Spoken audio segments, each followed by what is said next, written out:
Halo, Assalamualaikum warahmatullahi wabarakatuh. Jumpa lagi dengan Ibu Wijisari Ningsih. Kali ini kita akan membahas tentang sistem koordinat kartesius.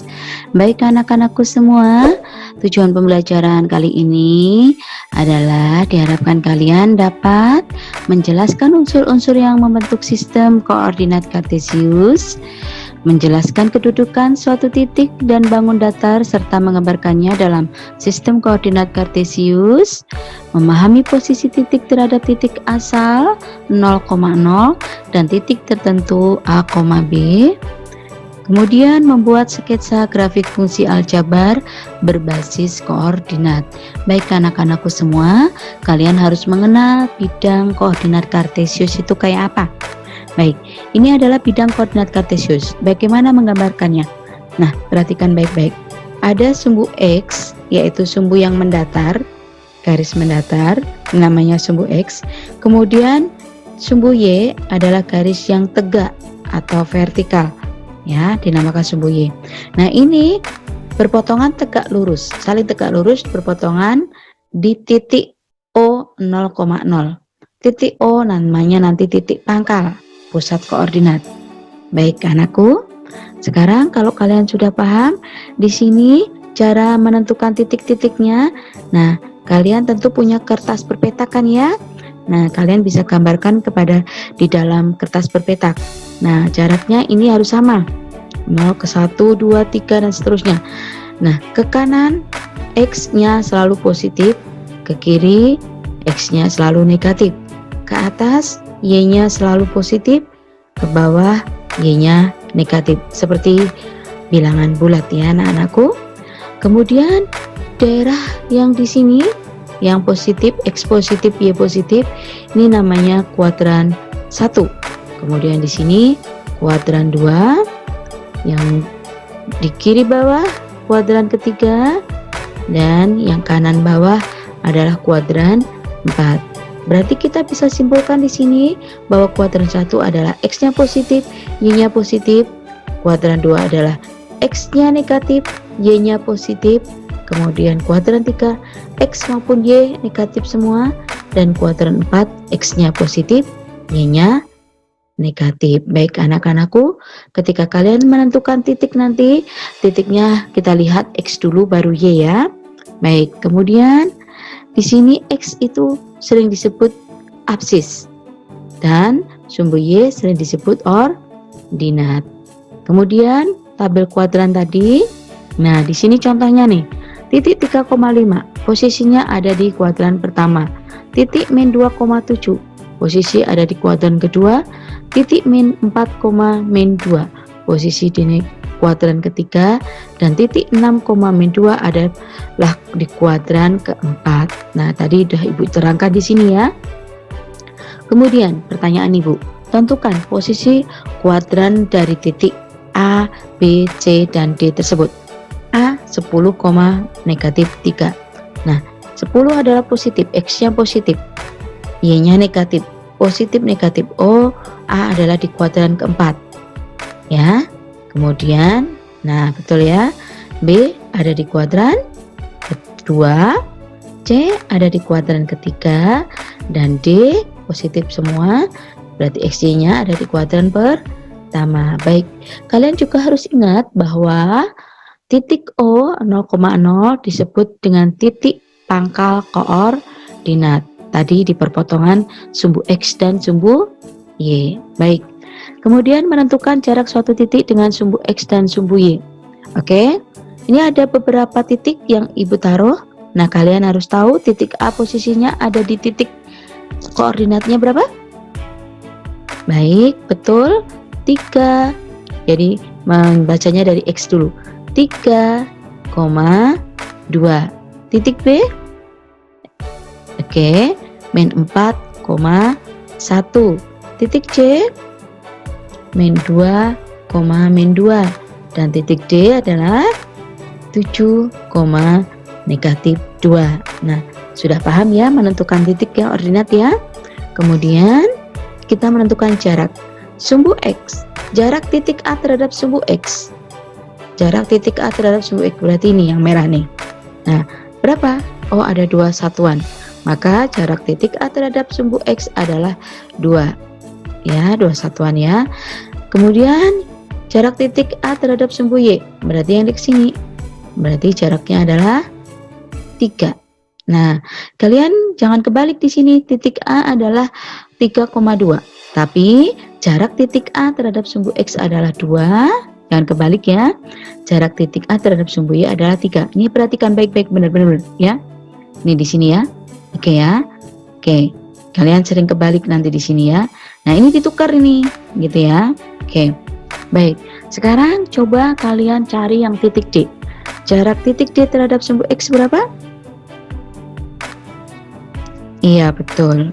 Adalah 2. Bukan negatif 2, karena jarak itu selalu bernilai positif. Ya, oke ya. Jarak terhadap sumbu Y. Baik, betul. Jawabannya adalah 7. Baik anak-anakku, semua sudah paham? Lanjut ke menentukan jarak titik dengan titik yang lain. Ini ada 2 titik di sini, tapi pertanyaan Ibu adalah yang A, tentukan jarak titik A dengan pusat koordinat. Mana pusat koordinat tadi? Iya, betul, di titik O 0,0. Maka jaraknya kita tarik garis lurus A ke O ya. Nah, nanti bagaimana menghitung ini? Tentu kalian ingat teorema Pythagoras. Nah, nanti kalian cari jaraknya titik A adalah 4,3 dan O adalah 0,0, maka jaraknya adalah akar dari 4 dikurangi 0 kuadrat ditambah 3 dikurangi 0 kuadrat. Berarti jaraknya adalah akar dari 16 ditambah 9. Akar 25 sama dengan 5. Maka jarak titik A terhadap pusat koordinat adalah 5 satuan. Bagaimana dengan jarak terhadap titik B? Kita tarik garis lurus. Iya. Kemudian kita tentukan titik A posisinya ada di 4,3 dan B ada di min 8,2. Maka jaraknya adalah 4 dikurangi negatif 8 kuadrat ditambah 3 dikurangin negatif 2 kuadrat. 4 dikurangi negatif 8 kan 12. 12 kuadrat ditambah 5 kuadrat. Nah, akar dari 144 ditambah 25, akar dari 169 sama dengan 13. Berarti jarak A dengan B adalah 13 satuan. Baik, kita lanjut posisi. Pernahkah kalian berkemah? Dalam perkemahan ada pos utama, tenda, pasar, pos-pos, kolam, dan sebagainya. Coba sekarang perhatikan denah perkemahan berikut. Nah, kalian perhatikan di sini ya. Nah, posisi beberapa objek ini perhatikan di sini. Untuk perumahan. Nah, saya terangkan satu aja. Untuk perumahan. Pos utama. Perumahan kita lihat di sini perumahan. Titiknya adalah 6,5. Ya. Oke, pos utamanya ya. Keterangannya adalah 6 satuan ke kanan, 5 satuan ke atas. Nah, posisi terhadap tanah lapang. Nah, pos utama kan tadi di sini ya. Oke, sekarang terhadap tanah lapang. Tanah lapang ada di mana? Kita cari. Tanah lapang di sini. Berarti kita cari ke sana. Terhadap, berarti kita cari. Oh, 10 satuan ke kanan, 2 satuan ke atas. Berarti 10,2. Kolam. Oke, terhadap kolam kita cari yang kolam. Di mana kolam? Nah, di sini. Berarti kita tarik ke sana. Ke kanan 9 satuan, ke atas 8 satuan. Dan seterusnya. Ini contoh-contohnya. Kalian bisa pelajari di buku paket kalian juga. Oke, baik. Sekarang Ibu punya soal. Diketahui titik A 5,3, B min 4,5, C 6,2. Tentukan posisi A terhadap B. Tentu kalian harus menggambarkannya untuk mengetahui posisi-posisi tersebut ke dalam bidang koordinat kartesius. Baik. Nah, gambarnya ini di posisi A, ini ada B, ini ada C, titik A, B, C-nya kita gambarkan. Sekarang kita mencari posisi A terhadap B. A terhadap B berarti kita melihatnya adalah memandang titik A dari B, berarti dari B. Oke, kita ke A. Oke, ke kanan 9 satuan, ke atas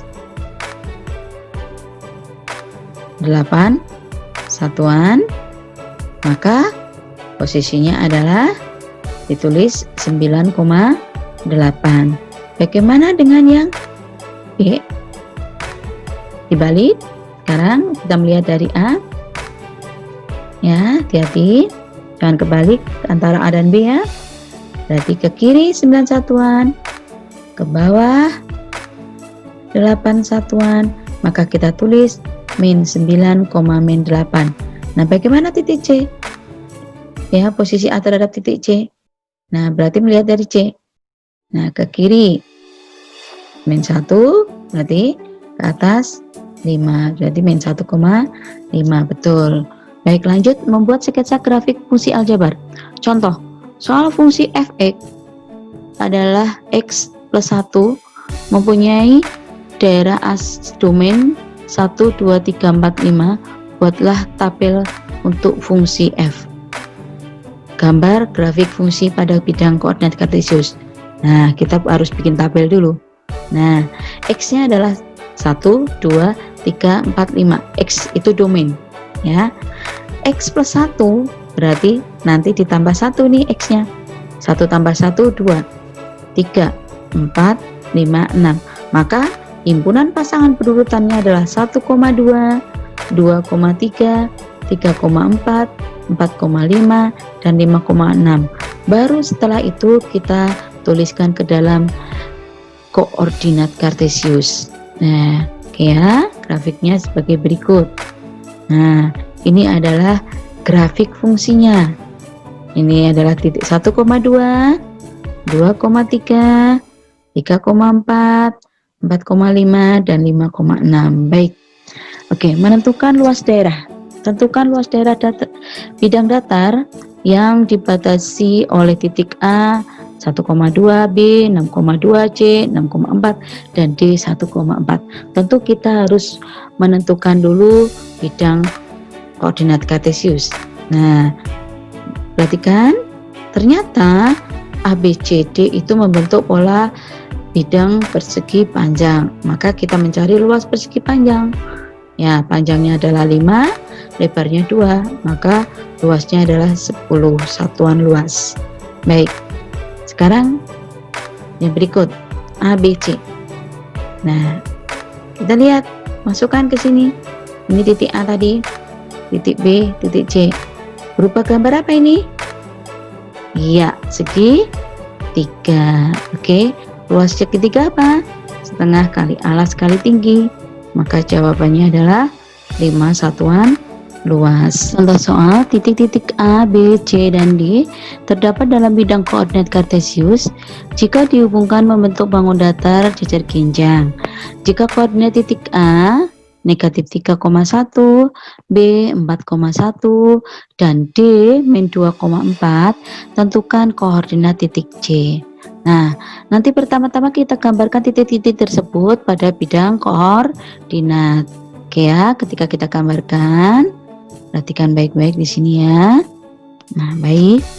Nah, titik A, B, D yang sudah diketahui. Ya, kita letakkan ya. A min 3,1, B 4,1, dan D min 2,4. Nah, ini nanti membentuk bangun datar jajar genjang. Biar menjadi jajar genjang, maka kita bentuk bangun. Nah, oke ya. Nah, berarti disinilah letak posisi titik C. Oke, nah, ya. Oke, bangun titik C. Nah, titik C ini adalah 5,4. Oh, berarti titik koordinat titik C adalah 5,4. Oke, anak-anakku semua, semoga kalian paham ya. Baik, kita simpulkan. Yang pertama, kesimpulannya, sistem koordinat kartesius dibentuk oleh perpotongan dua garis yang saling tegak lurus, yaitu garis horizontal sumbu X atau sumbu absis, dan garis vertikal sumbu Y atau sumbu ordinat. Kemudian langkah menyatakan fungsi ke dalam grafik yang pertama kali yaitu kalian membuat tabel nilai fungsi ya. Kemudian kalian tentukan himpunan pasangan berurutan. berurutan. Dan terakhir, kalian menggambarkan himpunan pasangan berurutan pada bidang koordinat kartesius dengan Y sama dengan Fx. Baik anak-anakku, terima kasih kalian sudah belajar bersama Ibu. Oke, mudah-mudahan dengan matematika kalian cinta. Baik, terima kasih semuanya. Wassalamualaikum warahmatullahi wabarakatuh. Jangan lupa like, comment, and subscribe.